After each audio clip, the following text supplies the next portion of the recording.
especially when you're on your phone, right? And everything is vying for your attention, whether it's an oven timer that's going off, or whether it's, your text messages, or whether some other notification from social media is pulling your attention away. I thought, if we can, give valuable information in those little bits and pieces of time, I think we can really solve a need for moms and for the brands that want to reach them in those little windows.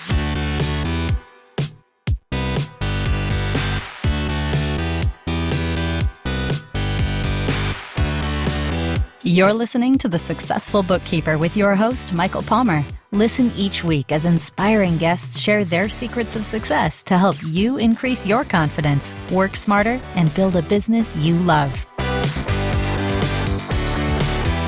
This episode of The Successful Bookkeeper is brought to you by PureBookkeeping.com, the proven system to grow your bookkeeping business.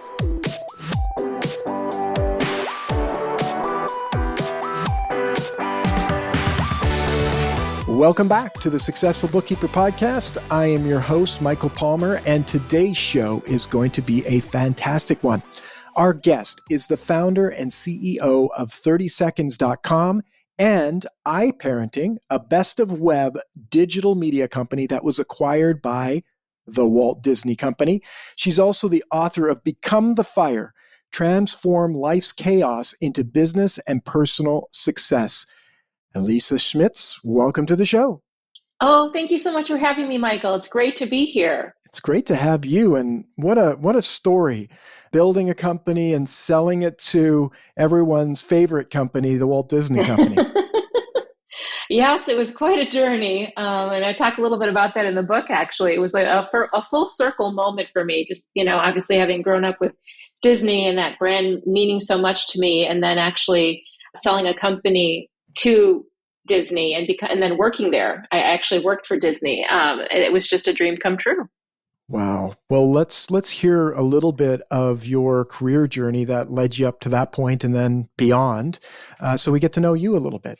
Thank you so much. Well, my first business started with a personal need. And I think, like so many entrepreneurs out there, I just kind of found a need in my own life and just decided to try to build a solution.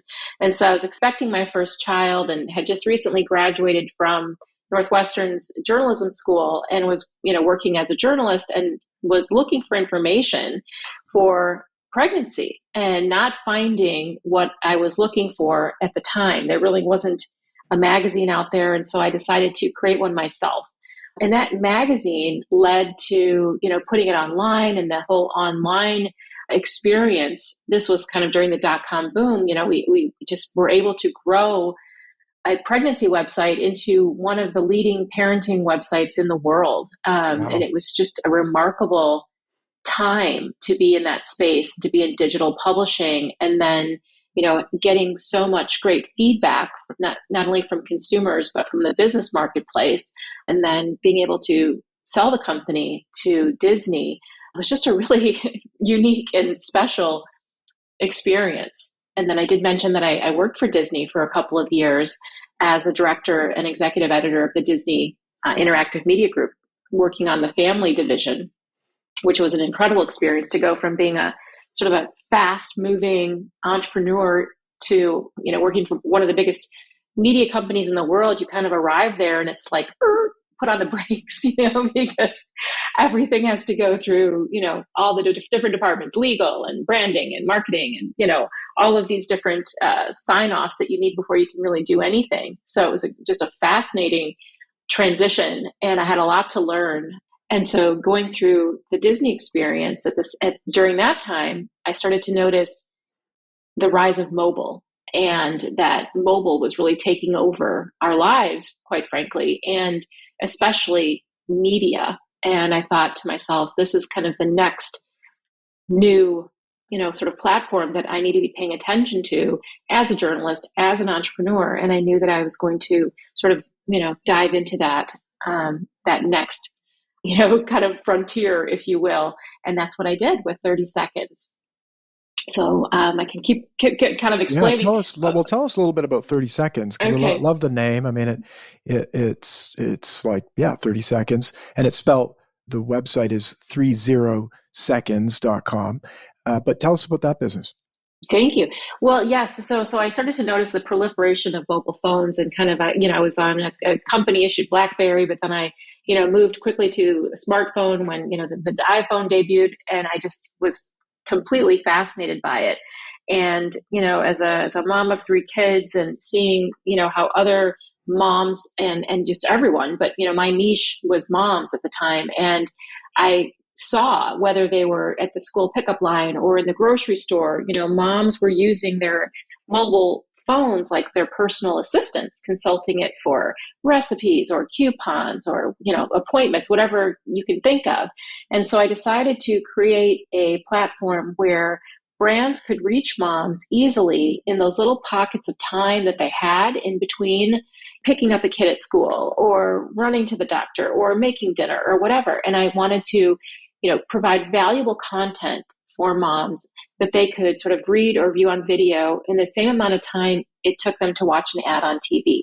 So that's kind of how I landed on 30 seconds as being the optimal amount of time, especially when you're on your phone, right? And everything is vying for your attention, whether it's an oven timer that's going off, or whether it's, your text messages, or whether some other notification from social media is pulling your attention away. I thought, we can, give valuable information in those little bits and pieces of time. I think we can really solve a need for moms and for the brands that want to reach them in those little windows. So the first sort of concept was it's called 30-Second Mom. And it was all about, like I said, delivering these quick, easy parenting tips and ideas, to their phones, and what I called snackable content, and these little, sort of snack size nuggets of information. And then from there, it just grew. And then we rolled it into the broader platform of 30seconds.com. And that has a variety of lifestyle content, including a channel just for dads, just for food, just for travel, just for health. And it's been a really interesting journey with 30 Seconds to see it sort of transform and pivot along the way, especially during the pandemic. And we started to see what people were really looking for, which was health and food content, because we were all staying at home and, worrying about our health more and more these days.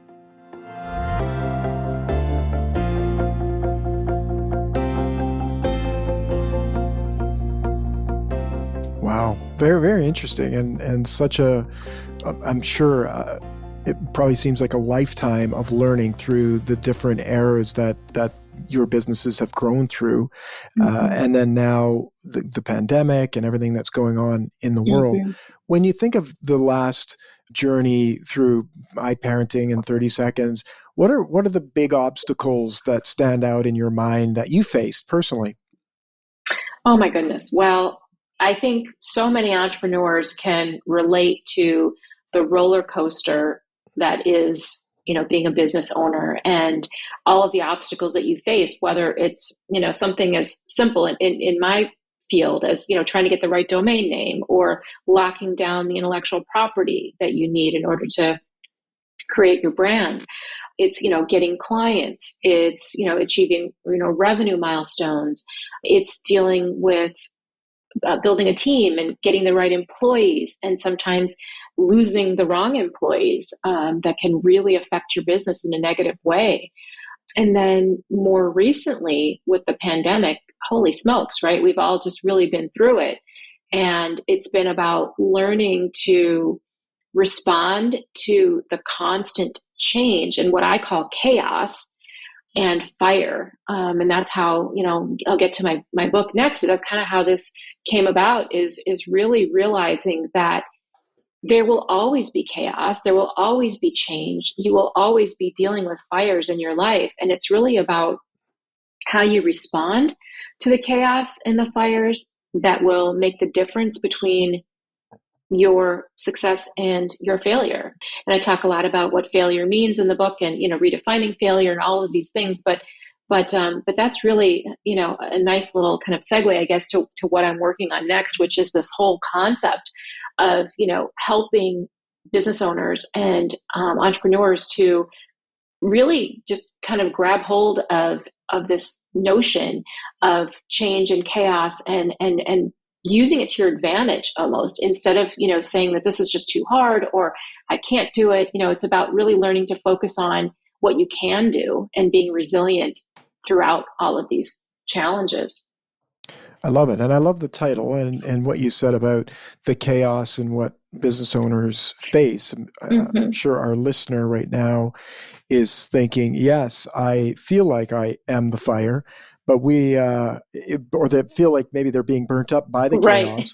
Yeah, We want to be the fire that's I love this. So I exactly. love the title, right? It's like, Thank you. are we burning up or are we the Right. ones burning, right? That's exactly it. Which is Yeah. pretty cool. So, Yeah. so how do we embrace the fire? Well, I think, the first thing is realizing it for what it is. So I think that, I talk about what does it mean to become the fire? It means that, we all go through these challenges, whether, I talk about mine, I have health challenges. I, went through a divorce. I was a single mother, all of these things that sort of cause enormous stress and, create fires in our life. And instead of sort of using those challenges as reasons to not do something, I think about the way that you can harness what makes you sort of different. So those things made me feel like I was different or an outsider. How could I harness that and use the lessons that I learned through those tough experiences to my advantage? And I talk a lot about sort of owning your differences and owning your authentic self. And I think that really by doing that, you find that you bring something to the table that other people don't or can't because they haven't, walked in your shoes, right? So you have a unique perspective, you have unique strengths that other people don't have. And so by owning those things and stepping into your power, using them, using the fire as fuel, that's really the message of the book. And it's about, turning that fire into the fuel that you need in order to succeed and sort of using your differences as your superpowers. Because like I said, like nobody else has the exact strengths and sort of viewpoint, if you will, mindset that you have, and it's because of your unique journey. So using that to your advantage is my biggest message. Very cool. So when you was there something that happened in your life where you kind of, okay, I got to write a book on this? Like what was Yes. the birthplace or birth moment of your book? Yeah. Well, thank you. I mean, there truly was a moment, and it was. I'm a part of a mentoring organization called the Council of 100. It's through Northwestern University, and we have these meetings on campus twice a year where we're mentoring students and young alumni. And this was many years ago. It was after basically I had just gone through the whole iParenting to Disney process, and I was sharing that story with this table of students and alumni who were wanting to learn from our experiences. And after I shared my story, the number one question, the first question that I got was, "How did you do it?" And I kind of sat back for a second and I thought, "Gosh, what a great question, right? Like, how did I do it?" There's not really a quick, succinct answer for that question. And as I really thought about it, I gave an answer in that moment, but the question stayed with me. And as I really thought about it over the years, it kept coming back to me. And I'm like, how did I do it? How did I do it? And what I really came to understand was not that the question was, how did you do it, Elisa? But how can I do it? As a person who's listening to the story, the reader of this book, how can I do it? And so once I understood that the question wasn't about me, Elisa, but it was about you, the reader, then the book sort of really came into focus. And I thought, it's not just about me telling my story because I'm just one person. It's about the lessons that I learned through my experiences and how they can benefit the reader. And so that's the approach I took with the book. And then I took it a step further because I realized, again, because it's not about me, Elisa, it's really about how it benefits the reader. I wanted to gather more perspectives, more stories, more sort of data, if you will, about how others did it. So I could sort of create a roadmap for, people who are reading this book. What can they take away, not only from my story and the lessons that I learned, but from the stories of other leaders who've achieved great success despite their chaos and fires. So that's why I interviewed 10 other extremely successful female leaders that have gone through all kinds of chaos and come out really on the top. And that really, I feel, lends a lot of credibility and a lot of interest to the book, because it gives a lot of different perspectives, and it's also a lot of people that you can relate to. So if you don't relate to my story, you might relate to one of their stories, and it will really sort of bring those lessons home. Very cool. You talk about resilience being important. Let's talk a little bit about that and how that comes into the book as well. Yeah, I mean, I think resilience is probably the number one skill that we all need today, right? Because we just talked about all of this chaos and all of this change that we have all seen, not only with the pandemic, but the world in general, right? There's so much going on, and it's not going away. So we need to sort of, grit ourselves for this new state of being in this world of constant change. We have to be adaptable. We have to learn to, if we don't already know how, or we're not already doing it, we have to roll with those punches. We have to ride those waves instead of fighting them and saying, this is too much, or I want to, sort of push against it. Learn to go with it and, save your energy and direct your fuel towards, like I said, what you can do and what you can control versus what you are so frustrated that you can't do or you can't control. So I talk a little bit about this abundance mindset where as you look around the world, that, not thinking about what you don't have, or that, there's not enough to go around, because if you look at the world in terms of, there is enough and I will get my share, and, you'll start to see possibilities for how that can come to be. And I also talk about the growth mindset, because I think those two things really go hand in hand, viewing the world with this growth mindset and just always learning and viewing your failures as almost gifts. They're lessons. They are, every time you fail, you are learning a way not to do something or a way that it didn't work. So that really informs your next move. So we talk a lot about failure being, necessary on the road to success. And so looking at failure as one of life's greatest gifts. So I think that's all part of resilience. It's all part of, thinking that way of thinking where you are not dejected because you failed or because some other blow has hit you. It's about, okay, what can I learn from the experience? How can I go forward stronger? Because now I'm more informed, and I'm going to, use that grit that, is inherently within us. We just have to dig deep and find it, even when it feels so hard, but just to bounce back and not let those punches that life keeps throwing, keep us down. Certainly it can keep us down for a minute or a day or a week, but don't let it knock you down permanently. It's just, in my view, it's the absolute key thing to keep in mind as you go about your business, go about your day, go about your life, is that there will be chaos. There will be fire. Those are just givens. It's a matter of how you look at them. It's a matter of how you view those, sort of punches and failures, and moving forward from them even stronger than before.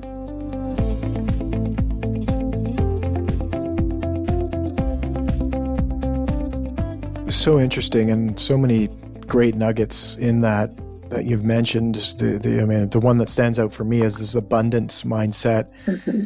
I think it can be challenging for people to get there sometimes, because I speak for myself. Mm-hmm. Sometimes it's like you're dealing with the world, dealing with different things that are going on in our own life, and yet mm-hmm. we have so much that it's like, really, yeah. How could this even be? And it's a human condition, right? And I think part of that is being gracious with ourselves, to be like, it's not going to always be like that every single day. And just because our mind isn't where we want it to be in that moment, it can be just switched. Mm-hmm. And it's like, but I find that sometimes I come from like, oh, I thought that way again. Oh, darn it. It's like, okay, but then I can just switch it right then. But it's almost mm-hmm. like this need to almost punish the mind, to say, how dare you go back to that thinking. But I mean, honestly, it's one of those things that it's come up lately where I've thought about it, and there's so much opportunity in the world. There's so much opportunity all around us. And maybe it's because I have young children where I'm more paying attention on what's happening with the future and what's happening in the world. And it's like, oh my goodness, what are we creating for them here? But then when you think about it, the growth mindset is like, when I listen to my children, they're like coming up with all sorts of solutions to make. So it's just it's interesting. And I don't think if we don't pay attention to the way we're thinking, we are being burned up instead of becoming the fire. Exactly right. You nailed it. And I think, parents especially, I'm glad you brought that up, because our children are constant reminders of, how to look at the world. And, if you just look at a child, and they're looking at the world with these brand new fresh eyes. And, if you can, see that, I feel like children are inherently born with this growth mindset. And then, we as parents should nurture that and, and sort of help them keep it, versus letting life, rob them of that gift of the growth mindset. But the point there is that, children are always learning, always growing. And I talk about in my book the fact that children are visionary, and when I use the word visionary, I think sometimes people get a little bit surprised because they think, oh gosh, aren't visionaries people like Steve Jobs or Bill Gates or, Oprah Winfrey or, people like that, just these really, larger than life figures. And I say, no, it's not just people like that. It's vision happens in everyday moments by everyday people doing everyday things. And that includes kids. They can, have vision to create a new game or, draw outside the lines and create their own masterpieces. I mean, kids are incredible visionaries. And so, with that growth mindset and that sort of resilience and, let's look at our children and take cues from them on how to remember how to do all those things ourselves. So thank you for mentioning that. It is. I mean, I have young children, so I think when you were saying the growth mindset, I think, how do they lose the growth mindset? I think parents were like, hey, ease up on the growth there. You're tiring me out. Right. It's like my son's going to take over the world. And it's like, it's amazing. So great refresher for us as adults to remember where we were before and to bring some of that back into our life. That's for sure. Yeah.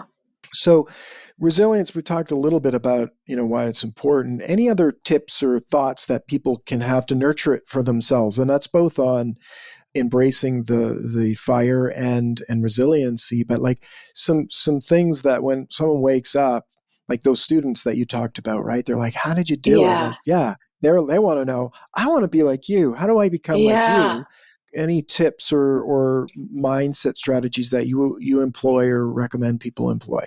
Yeah. I mean, the book is made up of 10 chapters, and I want to just, there's a couple of them that really address what you're asking me about. And I touched a little bit on it, but this chapter about being comfortable with being uncomfortable, I really want to hone in on that, because I think that we're in such a, uncomfortable period of time right now where, things just feel so strange and hard. And, I say, in the book, and I say to you, Michael, that, those of us that can not only survive these sort of uncomfortable times, but find ways to thrive in the discomfort. And, I talk about self-confidence is really the thing that drives your ability to be comfortable being uncomfortable.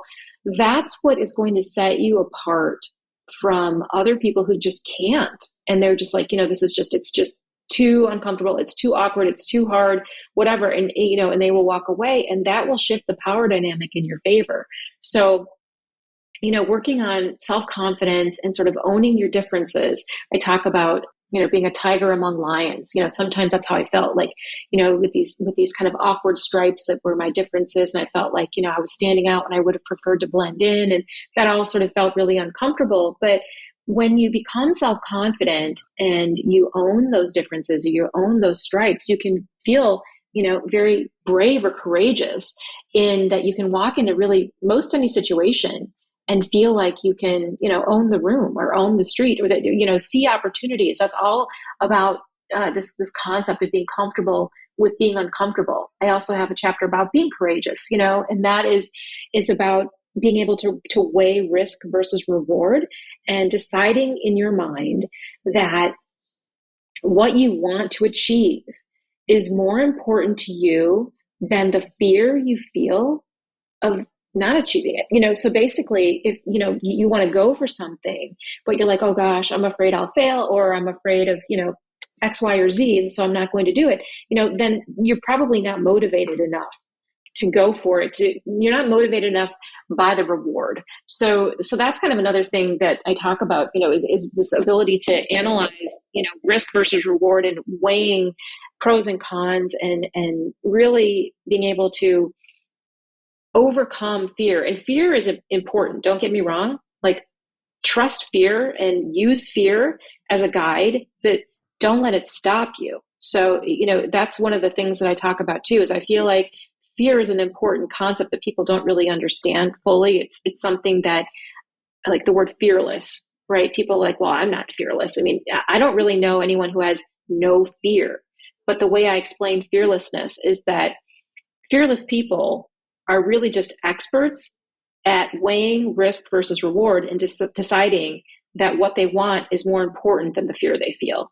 So they do everything that they have to do in order to prepare to successfully achieve the thing, and step through it, even despite the fact that they're afraid. Mm. So I hope that those are a couple of the, points that I really wanted to share, that I feel will help people during these very turbulent times. And again, trying to be friends with failure. That's another one, because I think being afraid to fail is something that holds people back, especially during these times. But I also feel like these turbulent times give us wonderful new opportunities to try things maybe we wouldn't have. Obviously, we all know, we've heard buzzwords like, the Great Resignation or quiet quitting, things like that. And what I say is that this time of sort of, pivots and being nimble and, navigating chaos is giving us new opportunities to pursue that business idea that maybe you've had, or grow your business in a different way. Take a risk that maybe you weren't willing to take before. Maybe now you will, because you're viewing life, through this new lens.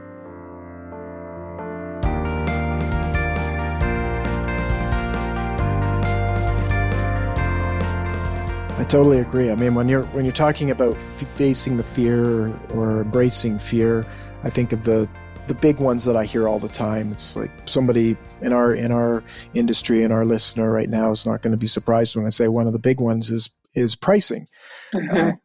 Have been for a very long time underpaid, undervalued, and so that's not a good thing for a business. Mm-hmm. And one of the things that's been happening over the last decade is this switch to change up. Like, I don't work by the hour. You're not hiring me by the hour. You're hiring me for a service. And so I'm altering the way I charge for that. Mm-hmm. A lot of people are stuck, though, somewhere along that journey.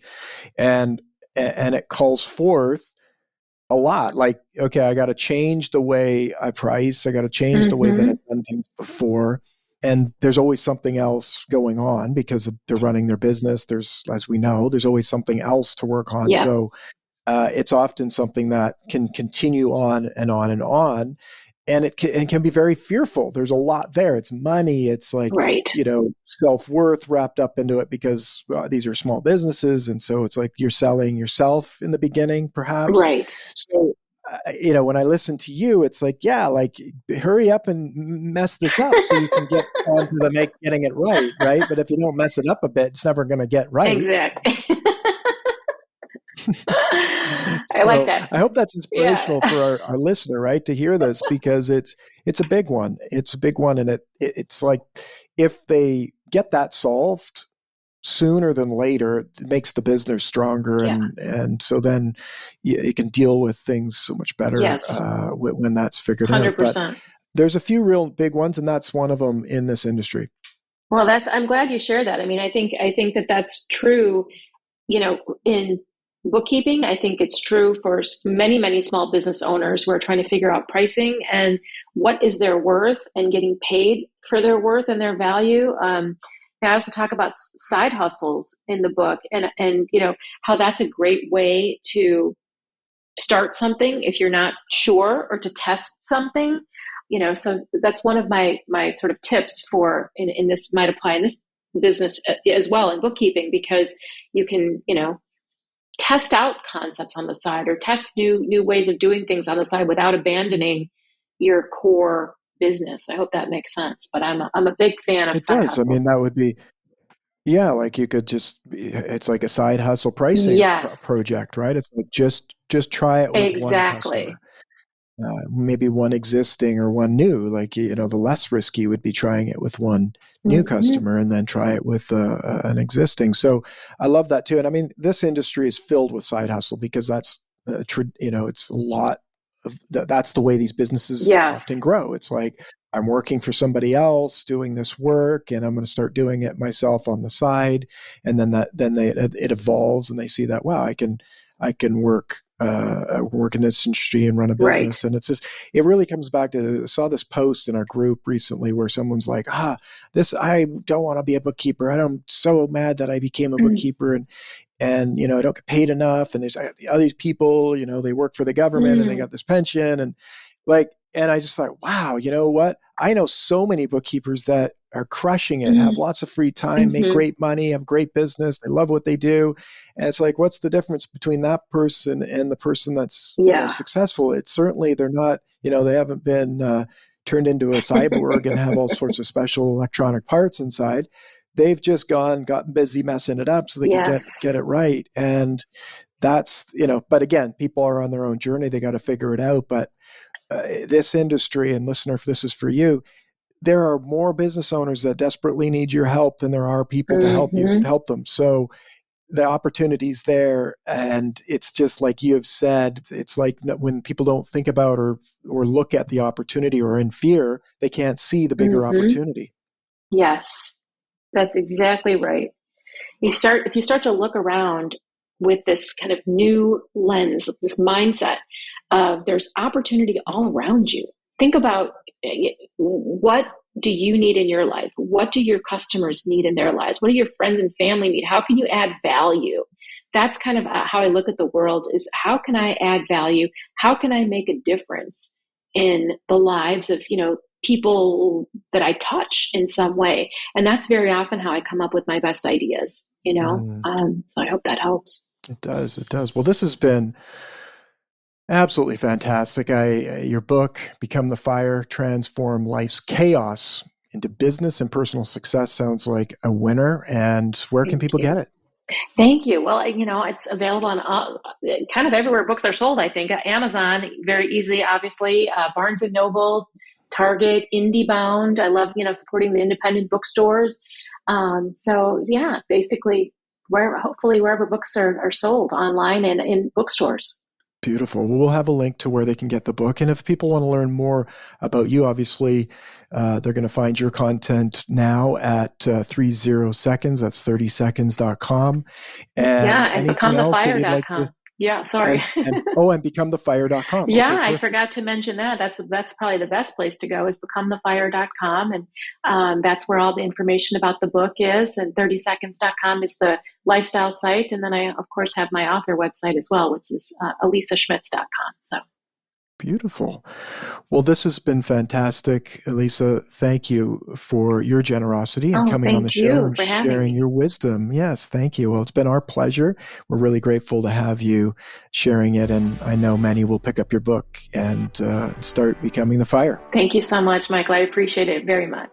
It's all our pleasure. And with that, we wrap another episode of the Successful Bookkeeper podcast. To learn more about today's wonderful guest and to get access to all sorts of valuable free business building resources, you can go to thesuccessfulbookkeeper.com. Until next time, goodbye.